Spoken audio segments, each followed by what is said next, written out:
유대주의, 세속주의, 적그리스도. 이건 항상 우리 지도자 목사님들이 뇌리에 간직하고 있어야 할. 왜 그러냐면 이것은 호시탐탐, 이게 하나님의 자녀들을, 하나님의 택한 백성들을 할 수만 있으면 택한 백성들을 넘어뜨리려고 달겨드는 것이 이제 이런 어두운 영의 그림자니까, 어두운 영이 어떻게 우리 교회에, 내 마음에 침투해 들어오는가 분별 못하죠. 성도들이 예리하게 생각을, 내가 노력해서 어떻게든지 선하게 살아야 되겠다, 내가 내 노력으로 선하게 살아야 되겠다. 이게 바로 부자 청년이 예수님께 와서 했던 얘기입니다.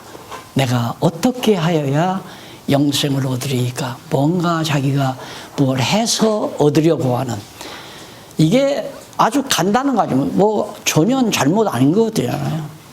그런데 그것 자체가 천국을 가고 못 가는 판단 기준이 되잖아요. 예수님께서 저런 자세를 가지고 있는 부자는 천국 가기가 약대가 바늘기로 들어간다, 어렵다. 그러니까 자기 노력으로 뭔가를 하려고 하는 그것이 아주 어리석으면 분별할 수 없는, 정말 주를 위하고 하나님의 영광을 위해서 내가 이렇게 하려고 하는데, 맞죠? 자기 생각에는 내가 주를 위해서 복음을 해서 이렇게 내가 하려고 하는데 왜 하나님은 나를 안 도와주나? 이게 당연한 얘기 같지만 그것처럼 어리석은 게 없어요. 정말 어리석은. 그게 이제 유대주의로 발전하는 거죠. 유대주의. 자기의 행위를 통하여 뭔가를 이루려고 하는 생각. 이게 우리 사단이, 어두운 영이 우리 교회를 무너뜨리는, 내 신앙을 무너뜨리는 아주 무서운 암균이죠. 눈으로 보이지 아니하는 균, 암균. 한번 얻어 걸리면 혼심을 납니다. 결국은 그걸로.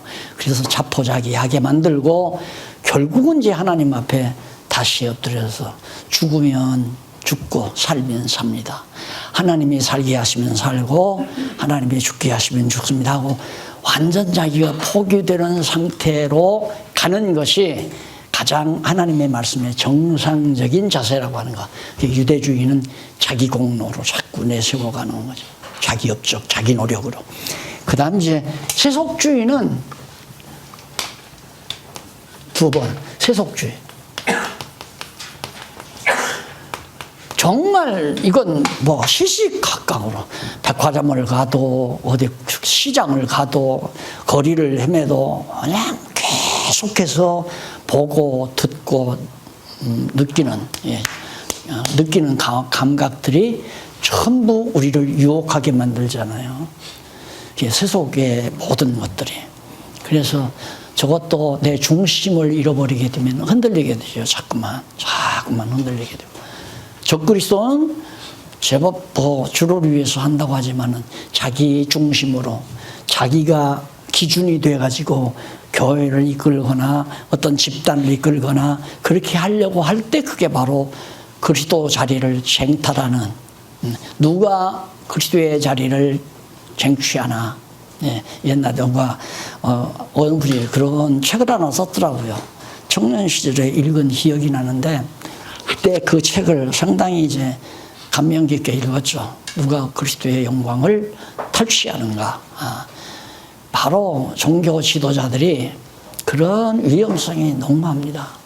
그래서 영광의 자리에 앉는 걸 당연시, 왜? 하나님께서 하나님의 일을 했더니만 하나님께서 나에게 축복해서 이렇다 라고 자기를 변명할 수 있는 여력이 얼마든지 있어요. 자기에게 영광이 오니까. 그래서 그것도 적그리스도와 관계해서 매우 우리 지도자들이 조심해야 될.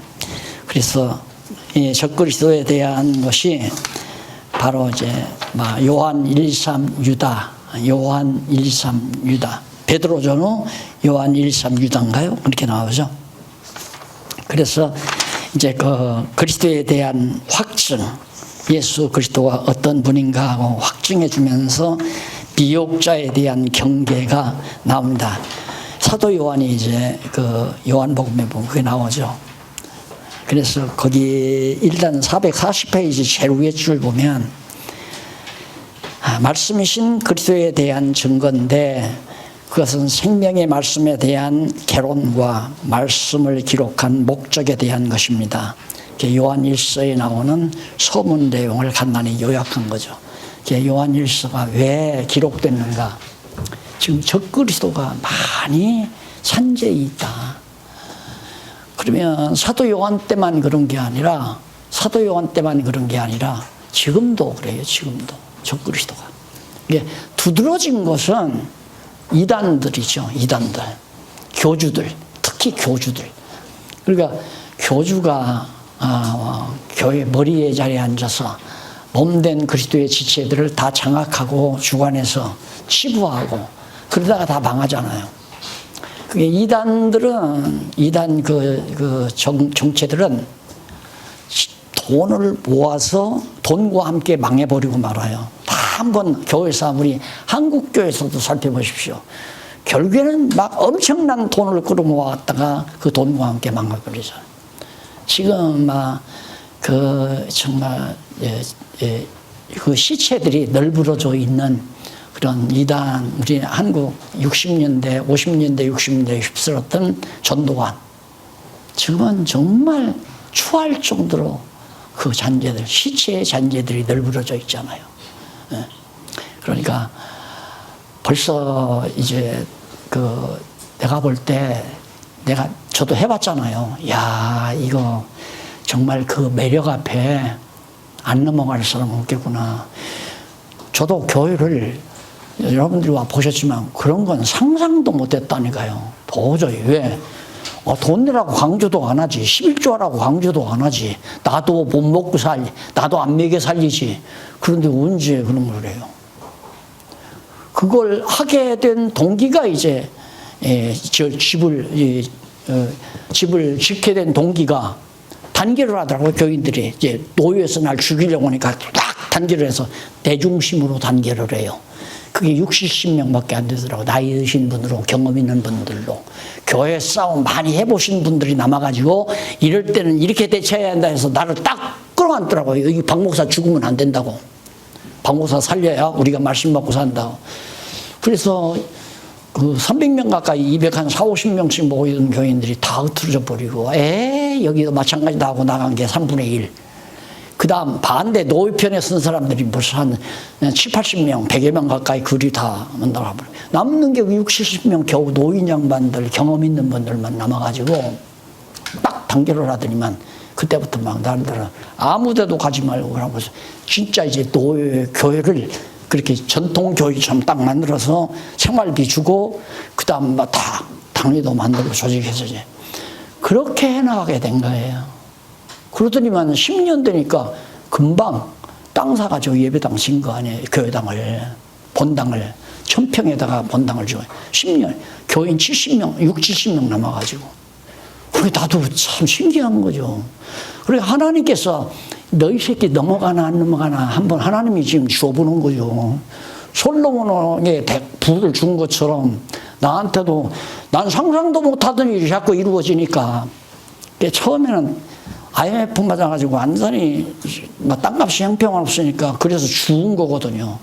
평당 그때 55만 원씩 한 300만 원씩 가던 게 갑자기 다 떨어져서 55만 원을 그걸 주워버렸단 말이에요. 왜? 거기다 이제 비닐로 하우스를 이렇게 치고 그 안에서 이제 모여서 성경 공부하려고.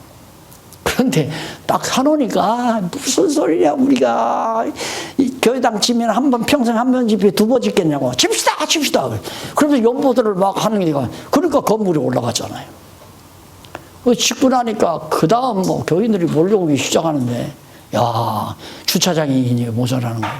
그 주차장 만든다. 지하파서 합시다. 그랬더니만 지하파는 돈 갖고 앞 땅에 삽시다. 그래가지고 또 산 거 아니에요. 그래가지고 옆에다 또 주차장 허가 나니까 또 복주관 허가를 내니까 다른 데는 다 안 내주지만 우리 것만 6군데가 들었는데 우리 것만 또 그러니까 그게 하나님께서 시험으로 준 거예요 나한테. 그러니까 그렇게 된 거죠. 하나님께 너 이렇게 죽어도 되나? 그래도만 나한테 개인적으로 몇십억 재산들이 막 굴러들고, 야, 금방 교주가 돼야 되겠더라니까. 그런데 하나님께서 말 한마디에 그만 나를 정신 차리게 하더라고요. 그게 뭐냐면, 나한테 몇십억 재산을 주는 장로님이, 지나가면서 옆 사람하고 너는 목사님한테 섭섭한 거 없냐고 이 한마디 때문에 내가 벌쩍 깨가지고, 야, 이 자식이 나한테 완전히 뭔가 덕 보려고 지금 나한테 그 재산을 줬구나. 정신이 번쩍 나는 거야. 아니다, 이건. 가져가. 그 재산 줬다고 내가 대가 안 해준다고? 나는 내가 필요 없어. 하나님의 일을 한다고 낸 줄 알지 내가 내 개인한테 준 거라고 생각 안 한다. 가져가. 다 돌려줘 버린 거였어. 그런데 하나님께서 그것마저도 이게 교주 된다는 건 하루아침에 되겠더라니까. 그러니까 적어도 이미 뭐 교회 시작해서 안 냈지만 저기 동부 쪽에 있는 무슨 교회야. 요즘 세습했다가 난리 난 교회 있잖아요. 예. 그 정도면 교주예요. 총회도 꼼짝 못하고 다 바꾸는데 그 사람 하나 때문에 총회 법을 바꿔보니까 교주지 뭡니까? 교주 되기 싫어도 교주가 되는 거예요. 그게 바로 적그리스도나 비슷한 거란 말입니다. 적그리스도 행위를 하는 거죠. 택한 백성 같으면 자기가 뉘우치고 이제 또 돌아가는 거죠. 예. 다. 바울은 적그리스도 아니었나요? 예수 믿는 사람 다 잡아 죽이고, 우리들도 적그리스도로 하다가 천국 가는 사람도 있고, 택한 백성이면 적그리스도도 회개하고 천국 가는 거고, 택한 백성 아니면 적그리스도로 그대로 지옥 가는 거고. 우리가 교회 목회를 꼭 바르게만 해야 천국 가는 건 아니잖아요. 다 죄짓고 실수하고 잘못해도 택한 백성은 천국 가고 뉘우치고 반성하고 천국 가는 거고. 그러니까 내가 지금 가리키는 건 천국 가고 못 가고 하는데 문제가 있는 거예요. 교회를 하나님께서 이렇게 이끌어 간다. 그러니까 이렇게 해가는 교회는 성령께서 같이 하는 교회고, 이런 싸움을 하지 않는 교회는 성령이 함께하지 않는 교회, 성령께서 어두운 권세에게, 세속에게 맡겨버리고 율법주의에 맡겨버리고 적그리스도에게 맡겨버린 교회가 돼버리고 만다. 이 얘기예요. 그리고 이렇게 하면 천국 가고 이렇게 안 하면 지옥 간다. 그 말은 아니에요. 이렇게 하다가도 택한 백성이면 하나님께서 잘못을 뉘우치고 돌아와서 천국으로 이끌어가는 거예요. 베드로도 예수를 3번이나 부인한 적그리스도 아니에요. 그런데 하나님께서 성령께서 회개시켜서 구원시키는 거거든요. 그래서 미혹자 자꾸 와서 속삭 귓속말. 사람은 귓속말에 참 약합니다. 귓속말에. 왜 그러냐면, 왜 여러분 국회의원들 이렇게 보면 가서 딱 이렇게 되고 이 속각이죠. 나는 당신의 추종자입니다. 그 말이에요. 당신 잘 나 좀 봐주십시오. 귓속말이 무슨 필요 있어요? 안 그래요? 그냥 다 드러내놓고 하죠. 그것도 하고 싶어서 하는 게 해줘요. 그냥 깨끗하게. 아까 그러니까 떡을 정말로 선물로 준 줄 알지만 난 준 줄 알았지. 지금 장난하느라고 한 거거든.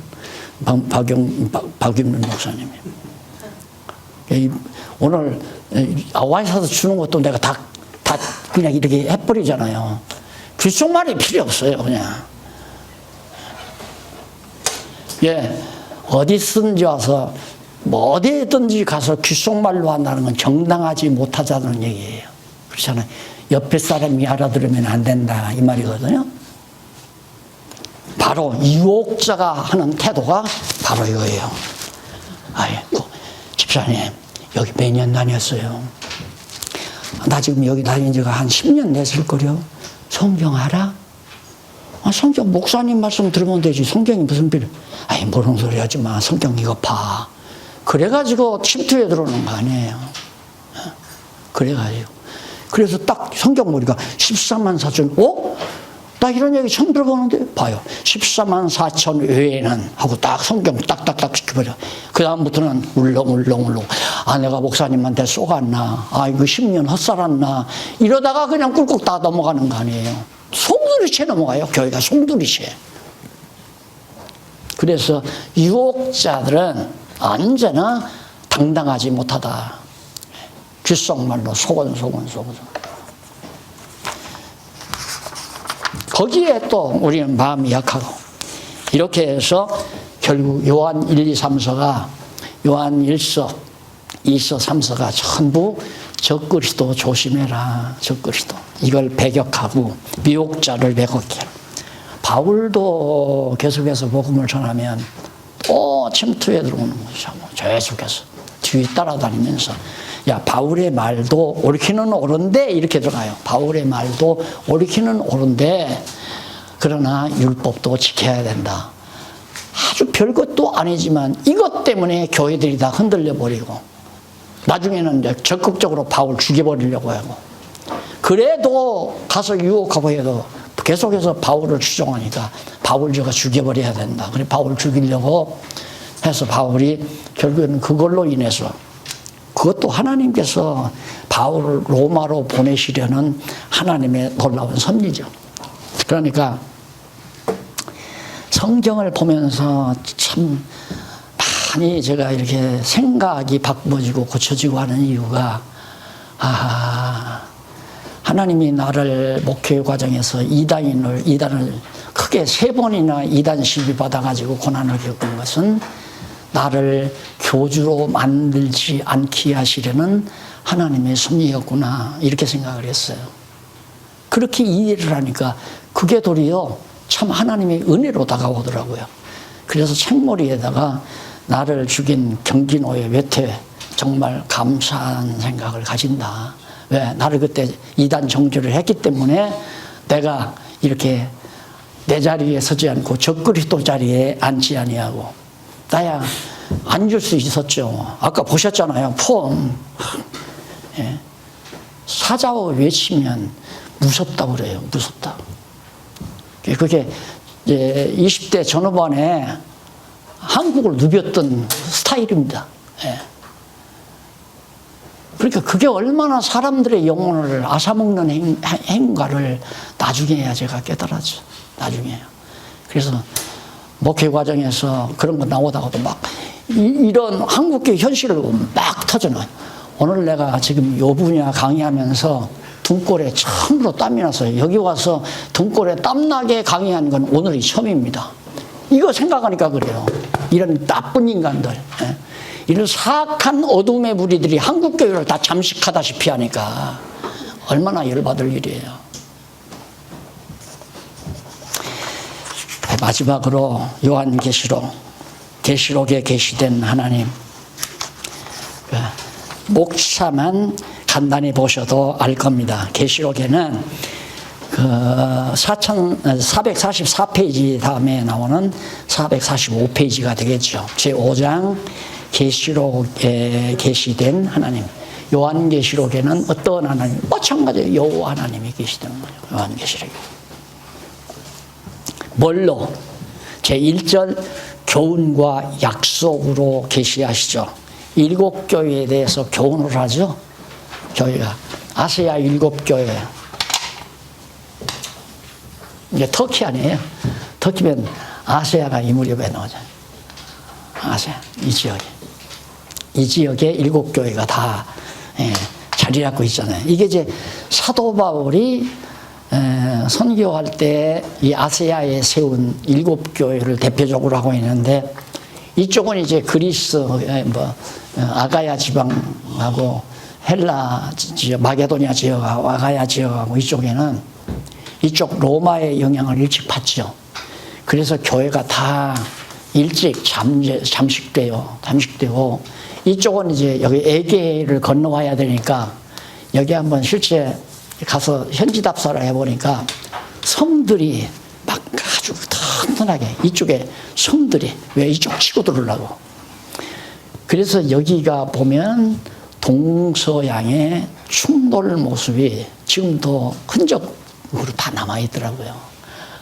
그래서 아시아 교회가 그래도 오래 살고 있는 오래 살았던 사도 요한 시대까지 그래도 건재해 있었구나. 그러니까 여기도 이제 완전히 로마가 침략해가지고 유대인도 박해하고 로마 제국도 박해하고 그러니까 사도 요한이 잡혀 죽게 되니까 이제 반모섬이라는 데로 피난을 갔잖아요. 반모섬.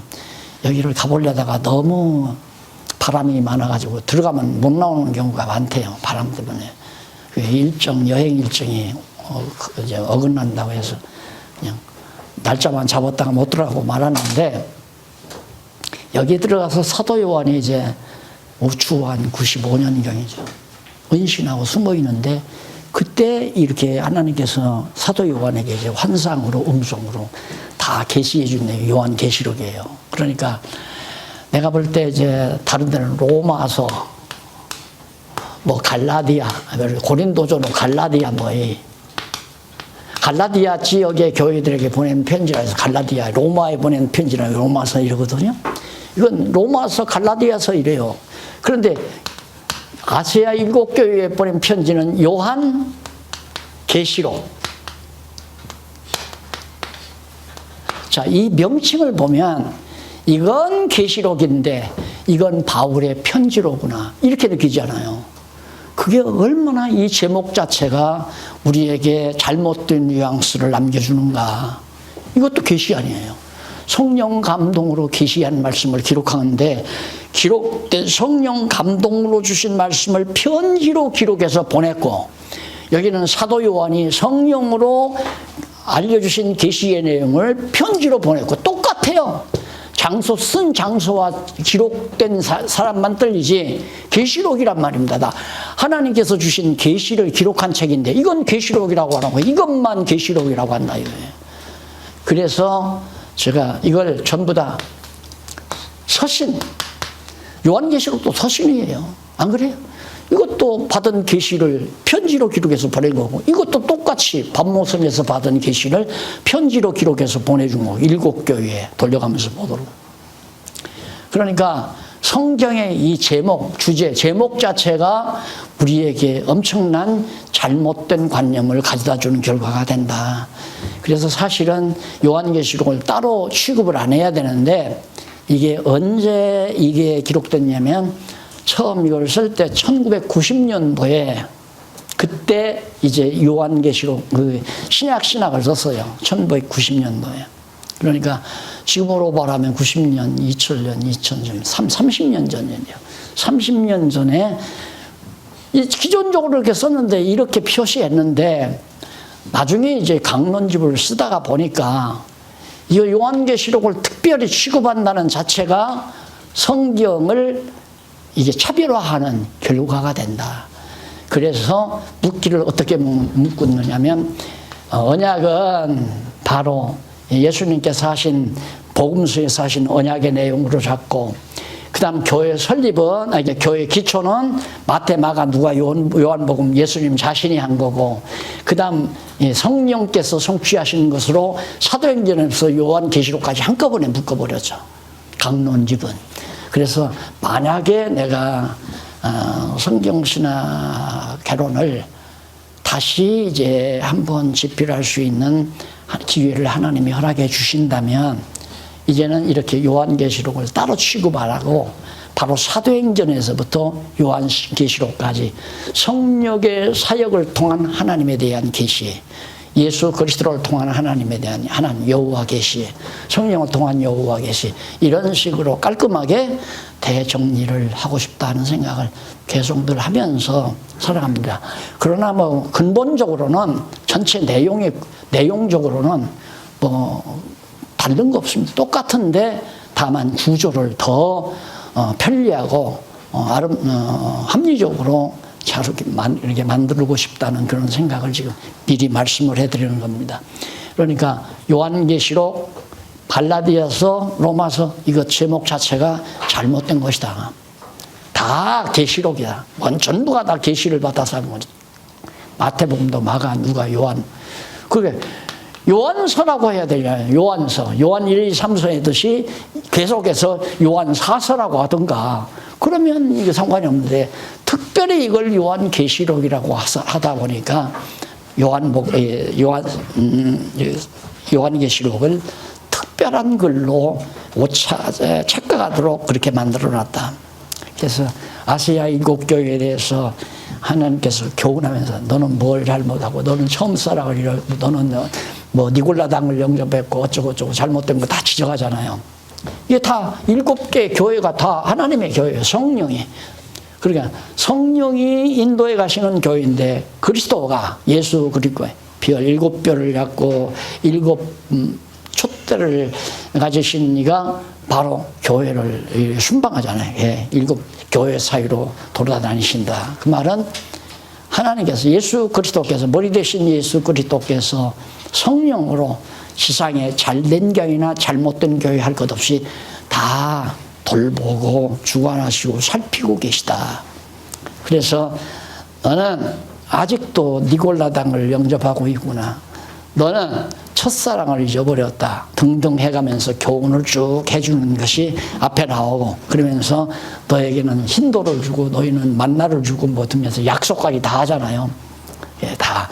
그러니까 이미 하나님이 주시는 것이 행위의 대가로 주는 것이 아니라 각 교회마다 약속을 뭐 흰돌이라든가 만나라든가 뭐 등등 여러 가지 예, 뭐 생명의 생명과라든가 이런 등등은 다 같은 말이에요. 전부가 다 같은 말, 똑같은 건데 그걸 만나가 바로 생명의 양식이고 그것이 생수고 다 먹을 양식이고 그 천국 가서 분명히 다 먹는다 이 말이거든요.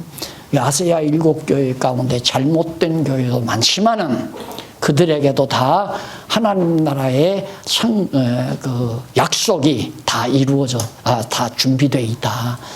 그러니까 나는 한국 교회가 설령 잘못됐다 하더라도 교회만 잘못된 것이 아니라 이단들도 많잖아요. 이단들도 우리가 완전히 지옥 자식이라고 단정해서는 안 된다. 그래 천주교도 완전히 이단이라고 단정해버리고 단물 쏴서는 안 되고 그들에게도 하나님께서 택한 백성이라면 거기서 탈출해서 하나님의 나라에 갈 수 있도록 섭리하시는 것이다.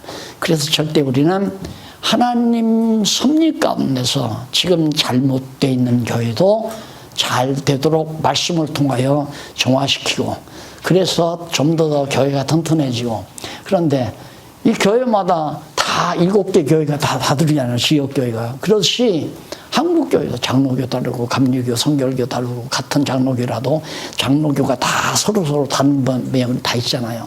이것도 아세아 7개의 경우를 보면 다 그런다 이 말입니다. 그러니까 세습을 하는 교회도 하나님께서 성령으로 지금 그 사이를 거닐고 계시는 거죠. 너는 왜 세상 물질에 세속에 물들여져 있구나. 그래 그 재산 덩어리가 그렇게 좋더냐. 내 아들 꼭 주고 싶었더냐. 이러면서 이제 교훈하는 내용을 들으시게 하는 거죠. 자, 그래서 그렇게 약속을 하시고 그 다음 2절에 보면 어떤 내용이 나오냐면 영광과 권능으로 계시된 하나님.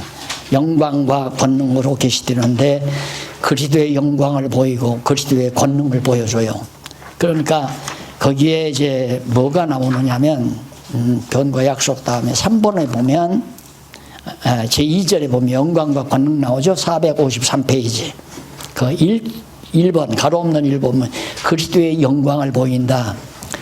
거기 보면 이제 예수 그리스도께서 승천하신 이후 약속에 따라 재림을 기다리는 아시아 7교회가 환난으로 인하여 많은 어려움을 당하고 있습니다. 그래서 천상에서 교회를 보살피시는 그리스도의 영광된 모습을 7교회에게 보여주는 내용이에요. 그게 뭐냐면 바로 그 밑에 보면 사도 요한에게 보이신 예수 그리스도의 영광스러운 모습. 그러니까 지금 이게 95년도, 주 95년도니까 예수님 승천하신 이후 33세에 승천했으면 95년도면 한 60년 전. 그렇죠. 한 70년 전? 70년 전? 아니. 예수님이, 네? 네. 한 60년 전. 네. 한 60여 년 전에 예수님 승천했단 말입니다. 그러니 막 핍박은 심하고 막 환난은 심하고 그러는데 예수님이 가시면서 구름 타고 가시면서 내가 본 대로 곧 오마 그러고 갔잖아요. 그러니까 언제나 예수님이 와야 되는데 오면 우리를 핍박하는 저 인간들 다 막 묵살시켜버리고 우리가 승리를 거두고 평강을 얻을 건데 하고 학수고대하고 주님을 기다리는 때란 말입니다. 그러니까 이제 100년이 가까이 되니까 절망하고 좌절하고 막 저희들이 실망하고 그러니까 사도 요한 이르러 보내가지고 여기서 계시를 줘서 성도들에게 야, 내가 하늘로 올라가다가 여기에 풍덩 떨어져서 바닷속에 죽은 게 아니다. 나 하늘로 올라가서 지금 영광 중에 이렇게 영광의 모습으로 있다. 그 모습을 바로 요한계시록에서 보여주는 거예요. 그걸 그동안 요한계시록을 해석하는 사람들이 그걸 그대로 그리스도의 영광된 모습으로 본 것이 아니라 그것이 다 말세에 가서 이루어질 일들이라고 본 거예요. 어떤 팩트라고. 그러니까 완전히 요한계시록 해석하기가 힘들어지는 거죠. 예수님은 당신의 영광스러운 나 안 죽었다. 바다에 빠져 죽지 않았다. 내가 그대로 승천해서 하나님 보좌 우편에서 이렇게 영광스럽게 봐라. 내가 붉은 말 타고도 가고 이제 권능을 보여줄 때는 붉은 말 탄 권세도 보여주고 검은 말 탄 권세도 보여주고 백말 사색말 탄 권세들을 보여주잖아요. 내가 이 권세들을 내가 다 취급한다. 인을 띠면 나타나지 않느냐. 어린 양 예수 그리스도가 인 띠면 붉은색 말 나타나고 청황색 말 나타나고 인 떼면 검은색 말 나타나고 인 떼면 백말 탄 권세가 나타나고 이런 권세를 예수님이 다 주관한다 그 말이에요. 인을 떼면 나간다. 내가 안 떼면 못 나간다. 재난도 그렇고 여러 가지 환난도 그렇고 전쟁도 그렇고 죽음도 그렇고 다 마찬가지다. 다 내가 다 주관한다. 그 앞에서는 영광스러운 모습 다 보여주고 사자 모습, 독수리 모습, 호랑이 모습, 인간 모습 해가지고 내 짐승이 예수님을 영광스러운 자리에서 막 운행하면서 보여주는 장면이 앞에 나오잖아요. 그것이 다 예수님 내가 아직 때가 되지 않아서 내가 재림하지 않는 거지. 참고 기다려라. 내가 간다. 나 지금 하늘에서 영광스러운 모습으로 권능을 가지고 내가 이런 권능 다 가지고 있다. 내가 로마 제국민들 못 멸하지 못할 줄 아느냐. 로마 제국도 면하고 사내들인 공의도 유대주의자들도 다 진멸할 수 있고 너희들을 괴롭히는 교회를 괴롭히는 모든 원수들을 내가 다 척결할 수 있는 능력을 내가 다 가지고 있다. 이걸 보여주는 거예요. 위로받으라고. 좀 기다리라고. 그것이 바로 첫 번째로 그리스도의 영광 보여주고 그리스도의 권능을 보여주는 내용이 나옵니다. 그 영광을 보여주는 내용의 그 성경 내용은 그 훗롯 있잖아요. 그리스도의 영광을 보이심하고 그 밑에 보면은 훗롯 27번 나오네요. 그 밑에 27절 보면 이제 요한계시록 4장 그 위에 것과 똑같은 얘기니까 4장에서 7장까지 내용이에요. 요한계시록 4장에서 7장까지가 영광 보여주는 거고 권능을 보여주는 것은 거기에 훗롯 몇 번이냐면 20 몇 번이에요? 24번. 아니 34번. 34번이면 그 33번에 보면 계시록 5장 12절로 13절 나오죠. 계시록 5장 12장에서부터 13절 3장까지가 5장 12절로부터 13절까지가 바로 그 영광된 모습이 나옵니다. 권능의 모습이죠. 그다음에 인을 떼는 권능 나오죠. 아까 다 말씀드렸죠. 첫째 인을 떼실 때 흰 말, 둘째 인 떼면 붉은 말, 셋째 인 떼면 검은 말, 넷째 인을 떼면 황색 말. 이게 말은 권능을 뜻하는 거고 색깔은 하나의 의미를 뜻하는 거예요. 백말은 승리 이런 걸 말하는 거죠. 거기 바로 본문에 다 나오고 있습니다. 그러니까 이런 권능을 내가 다 가지고 있다. 다섯째 인을 떼실 때 순교자들의 영혼이 나와서 인 네 가지 인 떼고 다섯째 인 때 순교자 이들이 나와서 예수님 앞에 우리를 언제까지 신원해 주시지 않으시렵니까? 빨리 예수님 재림해야 우리들을 이렇게 순교시킨, 그러니까 바로 여기 순교자들 영 가운데는 바로 그 야고보도 있고 스데반도 있고 거기 있을 거 아닙니까? 순교당했으니까. 이런 사람들의 영혼이 제단 밑에서 예수님 앞에 하소연하는 거예요. 빨리 원수 갚아달라고. 그럴 때 조금만 더 기다리라. 아직 숫자가 안 찼다. 숫자가 다 차면 내가 가서 다 할 거니까. 그 숫자 차는 게 누구예요? 14만 4천 명이에요. 그 숫자가 참 게. 우리가 순교자의 영혼의 숫자도 정해져 있어요. 하나님의 작정 가운데. 그러니까 숫자가 다 차야 내가 내려가서 원수를 갚아줄 거 아니냐 얘기예요. 그래서 그런 내용이 이제 소개되고 구원하시는 능력도 보여주잖아요. 넘어가면 456페이지 구원의 능력도 하나님께 있다. 그리고 457페이지 제3절 진노와 심판입니다. 여기서는 이제 팩트예요. 이제 하나님이 진노하셔서 마지막 심판하는 장면을 보여줍니다. 첫째, 그리스도의 진노를 보이시는 내용이 나오는데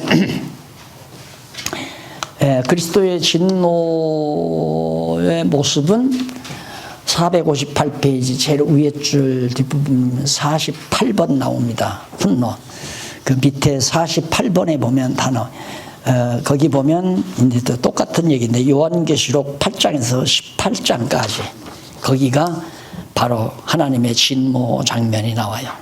여섯째 나팔, 하나님의 진노, 여섯째 나팔을 불면 진노하는 장면이 보여지는데 어떤 그 권능으로 하나님께서 네 말 탄 환상을 보여줌으로 그런 권능을 가지신 예수 그리스도가 이제 나팔 재앙 여섯 개의 나팔을 6번 불 때마다 하나님의 진노가 나타난다. 그래서 7째 재앙 때 이제 다시 7째 재앙이 시작되면 대접 재앙이 시작되잖아요. 첫 번째 대접, 두 번째 대접. 그것이 바로 심판으로, 진노와 심판으로 이어지는 거죠. 그 훗넛을 잘 살피면서 본문 살피면 요한계시록을 해석해 나가는데, 강론해 나가는데 그게 도움이 되실 겁니다. 자, 그리고 7째 대접 재앙의 진노. 하나님께서 실제로 이제 화를 쏟는 얘기죠, 세상에. 462페이지. 자, 이 진노가 뭐냐면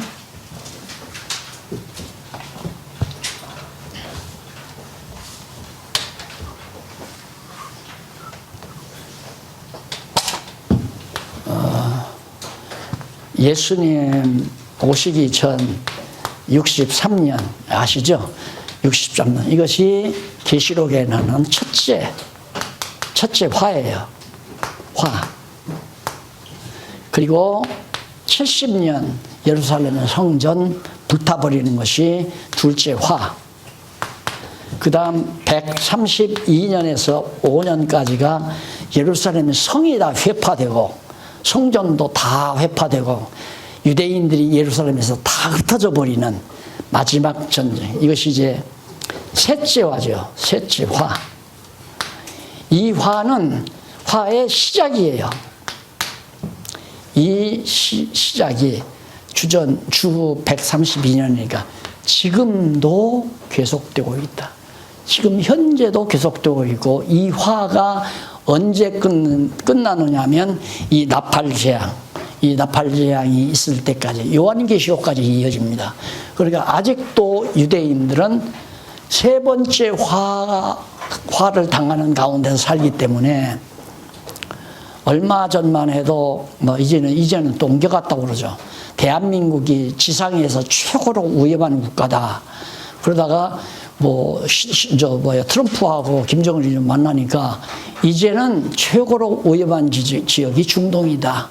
그리고 이스라엘 땅을 언저리로 해서 이슬람과의 갈등, 그 이슬람만이 아니라 그 주변 국가들과의 갈등, 그게 참 묘하죠. 하나님께서 그 넓은 지구 땅에서 조그만하게 그렇게 땅덩어리도 좋은 것도 아니에요. 가서 보면 불모지예요. 가나안 땅이라는 데가. 그러니까 모세가 들어갈 때는 정말 복지 땅이죠.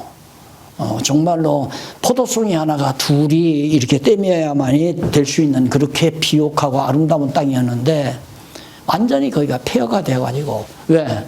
화를 입어서 그래요. 화를 입어서. 이 화를 입어가지고 완전히 형편없는 땅에서 그래도 국가를 하나님께서 약속대로 모아주신다 했으니까 모아서 지금 독립은 했는데 완전히 평화가 없는 거예요. 계속 전쟁이죠. 계속해서. 그래서 지구상에서 최고로 위험한 지역이라고 그러잖아요. 최고로 위험한. 그건 맞는 얘기예요. 왜 그러냐면 정말 그 이스라엘 주변의 이슬람 국가들이 그대로 악성을 가지고 있다가는 그대로 복음이 못 들어가잖아요. 그러니까 지금 세계 판을 하나님께서 바꾸시는 거거든요. 완전히 이제 야베 시대를 하나님께서 접고 셈의 여호와를 찬양하는 셈의 시대를 하나님께서 열어가기 위해서는 판도를 바꿔야 되잖아요. 판을. 그러니까 트럼프가 참 인간적으로 지혜로운 말을 하더라고요. 나는 세계 대통령이 아니다. 미국 대통령이다. 맞는 얘기 아니에요. 박수갈채 받을 만한 얘기죠. 안 그래? 나는 세계 대통령이 아니다. 왜? 그동안까지 많은 미국 대통령이 세계 대통령 노릇 하려고 막 여기다가 군사 갖다 저기다 군사 갖다 놓고 막 자꾸 돈 갖다 지불하고 그러니까 트럼프가 열받아가지고 필요 없다. 막 우리가 왜 너 나라 지켜주냐. 잘 먹고 잘 사는데 돈 내, 더 내. 그래서 5억 불 지금 요구하는 거, 50억 불 요구하는 거 아니에요. 틀린 말 아니잖아요. 인간적으로. 맞는 얘기죠. 왜 우리나라가 너 나라 지켜주냐. 너 잘 먹고 잘 살던데. 그럼 잘 먹고 잘 살면 돈 좀 더 내야 할 거 아니야. 더 내. 50불만 내. 50억 불만 내. 왜? 이게 정말 그동안 상상도 못하던 일이 벌어지거든요. 지금 세계 정세가. 하나님께서 판을 바꿔야 하잖아요. 역사를 바꾸고 가려면. 그래서 참 나는 매일매일 모든 뉴스들을 긍정적으로 봅니다. 야, 잘 돼간다. 잘 돼간다. 그러면 날들어. 네가 애국자냐? 너 대한민국 국민이야? 누가 그럴 거예요.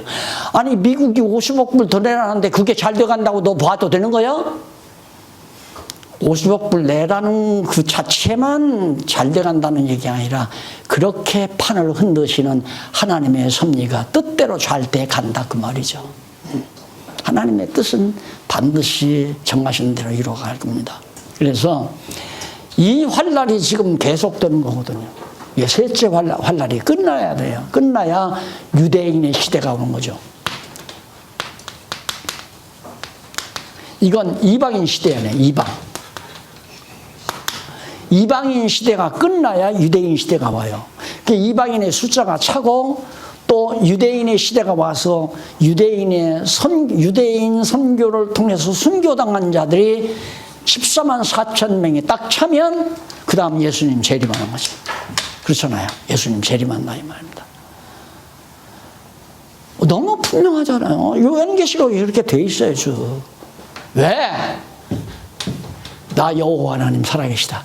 우주와 만물을 주관하시고 세계 역사를 마음대로 정하신 뜻 따라 섭리하시는 내가 살아있다. 그걸 깨달아 알게 하기 위해서. 그러니까 21세기 사는 우리들 성경을 배우고 나니까 와 진짜 하나님의 뜻대로 점점 이루어져 가고 있구나. 우리 셈의 자손들을 통하여 여호와를 찬양할지어다라고 언약하신 그 언약이 이루시기 위해서 여호와 계시 중심의 성경을 깨달아가는 이 놀라운 역사가 세계 극동지방의 대한민국의 서울도 아니고 경기도 광주에 있는 왕성교회 교육관에서 여러분과 내가 오늘 여호와 계시 중심의 하나님 말씀을 함께 상고하고 있다는 것은 우연한 일이 아니잖아요. 맞잖아요?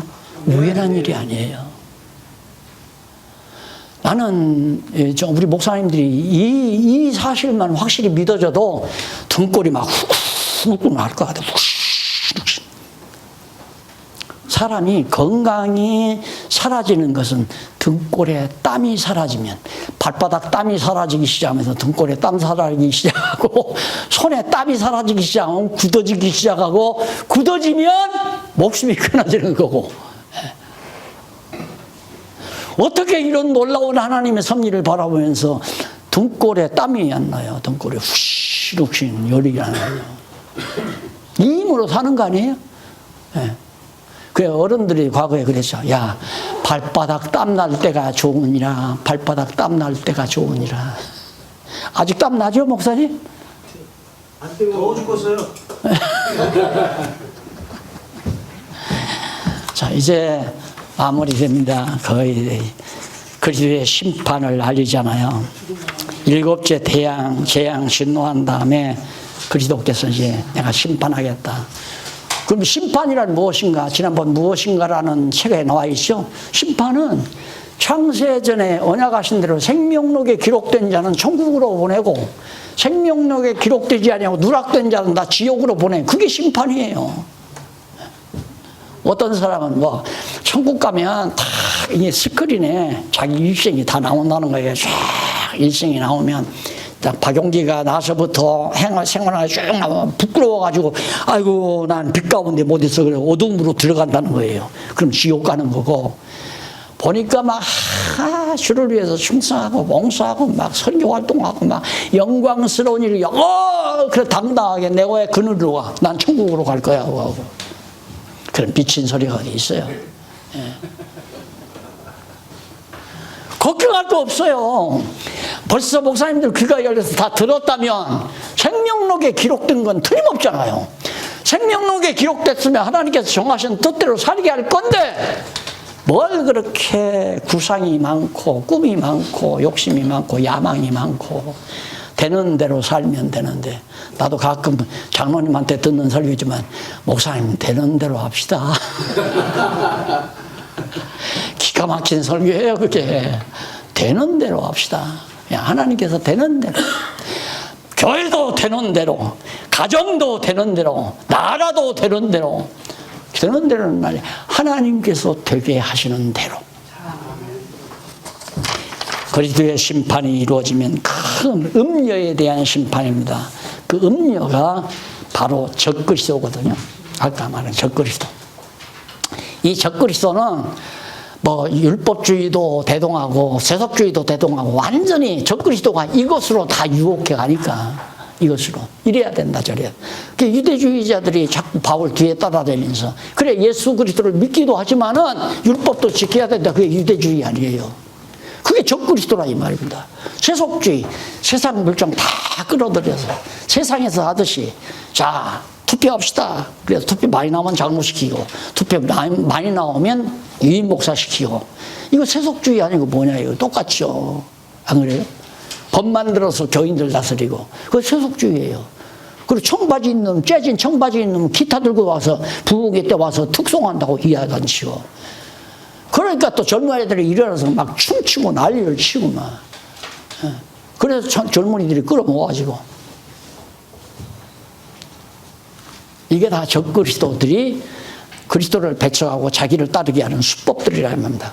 그러니까 심판이 어디서, 여기 예수님 심판할 때 바로 적그리스도 저거 완전히 잡았어요. 짐승 권세하고. 그래서 무저갱에 딱 들어가 보면 적그리스도와 거짓 영들, 거짓을 예언했던 저런 대적자들이 다 이 속에 들어가는 거예요. 무저갱 속에. 그렇게 해서 결국은 예수님이 승리해서 결국 왕국을, 하나님의 나라 왕국을 세우시는 것이 제4절에 나오잖아요. 그리스도의 승리. 요 무렵 유대인의 구원이 끝나면 예수님이 오시는데, 여기도 유대인의 구원이 끝날 무렵에는 완전히 유대인 교회가 부패하는 것이야. 부패 안 하는 게 아니라 이건 완전히 유대인이 세계를 지배하거든요. 앞으로 유대인들이 세계를 지배한다 이 말입니다. 이제 그러니까 나는 트럼프의 사위가 유대인이라는 것도 예사로 보지를 않아요. 왜 트럼프가 지금 정책을 그렇게 이끌어가냐면 자기가 대통령이 돼야 미국을 다스릴 수 있고 미국을 다스려야 경제권을 부여잡지않아요. 근데 사위가 지금 유대인이란 말입니다. 그러니까 유대인, 중동 국가가 다 싫어하는 유대인 편에서 지금 트럼프가 정치를 하는 거예요. 그러니까 완전히 어느 누구도 일반 정치인들이 예측을 못했던 일이 벌어지는 거죠. 모든 일이 어떤 예측대로 굴러가야 되잖아요. 예측할 수 없는 일이 갑자기 벌어지는 거예요. 그런데 트럼프가 박수갈채를 받는단 말입니다. 탄핵감인데도. 정말 하나님께서 세상 정치도 다 지배해 가는 건데 결국 이때 오면은 다 부패해요. 종교도. 그게 음녀가 된다 이 말입니다. 결국 이런 결국이 된다. 그게 뭐냐? 짐승 권세에 조종하여서 완전히 음녀 권세하고 짐승하고 같이 놀아나는 거죠. 그래서 짐승 밑에 세상 권력과 종교, 교회 권력이 한 덩어리가 됐을 때 이걸 갖다가 집어쳐놓으니까 짐승이 따라 들어가니까 음녀도 따라 들어갈 거 아니에요. 짐승 권세 안에 들어가니까. 짐승 권세 여기다 쳐놓고선 하나님께서 천년 동안 왕국 세워서 다스리잖아요. 처다담에게 생육하고 번성하고 땅을 정복해서 네가 다 하나님께서 지어놓은 모든 만물 네가 다 다스려라. 이때 왕국을 세워야 에덴에서의 왕국을 세워서 다스려야 되는데 타락함으로 에덴 상실했잖아요. 그건 둘째 아담을 통해서 이루시기 위한 거거든요. 이게 이제 하나님의 정하신 계시 프로그램이죠. 첫 아담은 타락시켜서 죄 아래 가둬놓고 마지막 아담 예수님 보내서 죄 아래서 끊어내가지고 하나님의 나라, 이 천년왕국을 하나님 언약하신 대로 그대로 이루어 줌으로 역사는 그냥 첫 아담에게 언약한 것을 마지막 아담을 통해서 완전히 이루어 줬다. 그게 언약 성취 아니에요. 이루어 주심으로 여호와 하나님이 살아계시다. 5대 속성을 지니신 여호와 하나님 살아계시다는 것을 누구도 의심할 수 없이 확실하게 보여주는 이 놀라운 계시 섭리를 통하여 결국 여호와를 찬양할 수 있는, 여호와만을 찬양할 수 있는 놀라운 섭리를 하나님께서 베풀어 가신 것이다. 호흡이 있는 자마다 여호와를 찬양할지어다. 할렐루야. 크게 한번 할렐루야 하십시다. 할렐루야. 네. 속 시원합니다. 기도하십시다. 네. 할렐루야. 하나님의 놀라운 종을 찬양할 수 있게 하심을 감사드립니다. 한국 교회가 그렇게 되게 하시옵소서. 세계 교회도 그렇게 되게 하시옵소서. 우리 목사님들의 섬기는 교회도 모두 할렐루야 찬양하는 교회가 되게 하시옵소서. 우리들의 가정도 우리들의 삶인도 오직 여호와 찬양하는 삶이 되게 하시옵소서. 예수님의 이름으로 기도드립니다. 아멘. 수고하셨습니다. 감사합니다. 감사합니다.